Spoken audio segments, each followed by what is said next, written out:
C'est une question que je ne me suis jamais posée.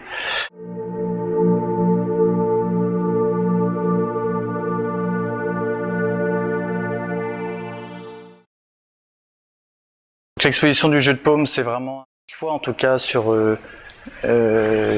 quasiment 20 ans de photographie, avec différentes séries qui dialoguent les unes avec les autres.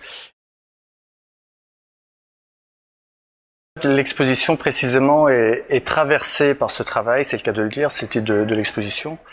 Donc en fait, moi je rencontre en 95 des familles de Roms français, hein, je le précise parce qu'on dit un peu n'importe quoi sur la terminologie pour définir ces communautés en ce moment.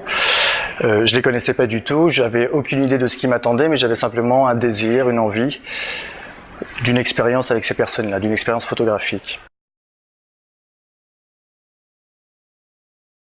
J'ai repensé à des images que j'avais vues lorsque je vivais avec ces familles, mais des images que je n'avais pas pu photographier à l'époque parce que les circonstances ne le permettaient pas. Et notamment à l'image de caravanes en feu, caravanes que les Roms font brûler lorsqu'il y a un défunt, le propriétaire de la caravane, lorsque cet homme ou cette femme disparaît, il est quelquefois de tradition de faire disparaître son habitat. Donc si vous voulez, le jeu de paume, l'idée de la traversée, c'est à la fois une traversée dans mon travail, mais aussi une traversée dans l'histoire de personnes, de figures, avec lesquelles on commence l'exposition. Ce sont des photomatons d'enfants.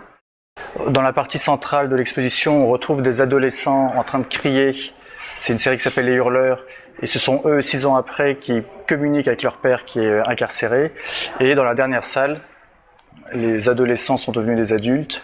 Et c'est un peu le contraire des hurleurs, puisque là il y a quelque chose de très silencieux. Ils ne regardent pas devant eux d'ailleurs, ils ont juste cette lumière qui les éclaire.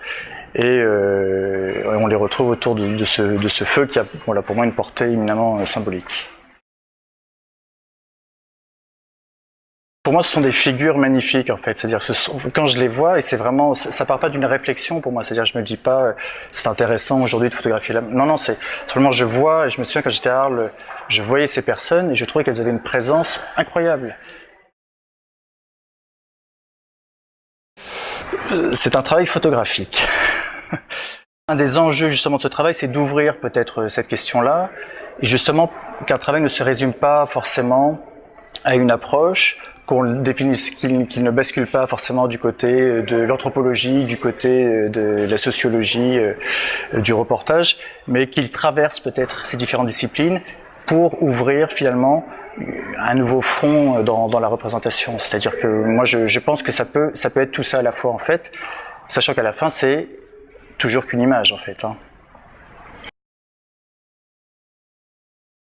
À la Maison Rouge, donc c'est un travail qui s'appelle l'Asile des photographies et qui est donc un travail qui a été réalisé avec Philippe Artière, donc historien, sur les archives visuelles d'un hôpital psychiatrique, qui est à l'origine en fait de ce travail. C'est-à-dire que c'est eux-mêmes qui ont émis le souhait qu'un artiste et un historien viennent travailler sur place. Ce qu'on a essayé de faire, voilà, c'est de choisir des images, de les faire dialoguer les unes avec les autres, de créer un récit photographique qui raconte peut-être pas tant l'histoire du lieu, mais finalement une histoire de la photographie à partir de cet hôpital psychiatrique. Donc l'idée c'était un peu de retourner finalement le travail, parce que dans toutes les images qu'on a trouvées, on avait l'impression de retrouver l'ensemble des usages de la photographie.